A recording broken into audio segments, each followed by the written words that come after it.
লেখালেখি করে চলেছো? হ্যাঁ, এদিকে দুপুর গড়িয়ে তো বিকেল হতে চললো। চলো চলো চলো, এবার চলো, চা খাবে, চলো। আচ্ছা তুমি বলো, নারীদের নিয়ে নারীরা আর পুরুষেরাও এই এতকাল ধরে এত এত লিখে গেছে। আচ্ছা আমি আবার কি নতুন লিখবো বলো তো? কিছু তো ভেবেই পাচ্ছি না। আহা, বেশ তো, একটা টি ব্রেক নিয়ে নাও। বঙ্কিমচন্দ্রের নায়িকা কপালকুণ্ডলা। কিন্তু আপনি হঠাৎ আমার এখানে? আমি বলছি সাহিত্যের নারী চরিত্রদের কথা, যাদের সৃষ্টি হয়েছে পুরুষ লেখকদের হাতে। ছিল আমি নাকি আমার কোন কোন চরিত্রের প্রতি অবিচার করিয়াছি? মানে এইখানে এই যে কুণ্ডলাদি বলছিলেন যে মানে কুণ্ডলাদি বলছিল, তুমি বলো। পিঠে পুজ, হ্যাঁ চিনতে পেরেছি চিনতে পেরেছি, বুঝি বুড়ি মন্থরা।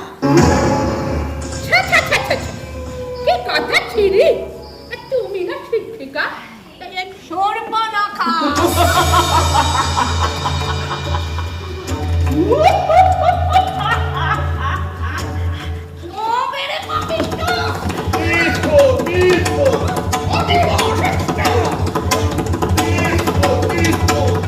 সুভদ্রা, হিড়িম্বা, আরো আরো আরো কত।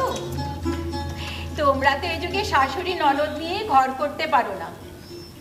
আমার মতো একপাল সতীন থাকলে কি করতে?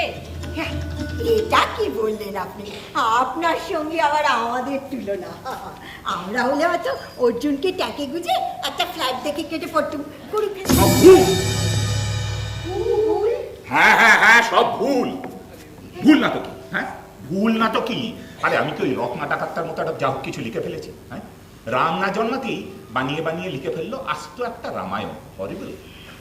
আমি যেটা লিখেছি তা হলো মহাভারত।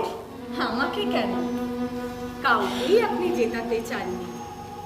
মেয়েরা জিতলে আপনার পুরুষ শাসিত সমাজ মনস্কতা পীড়িত হবে বলেই আপনি জেতাতে চাননি।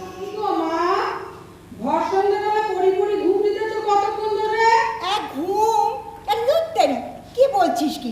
এই এতক্ষণ ধরে এই ঘরে এত যে লোকজন হইচই হয়ে গেল আর তোরা কিছু শুনতে পাসনি বলতে চাস? বাবু তো বের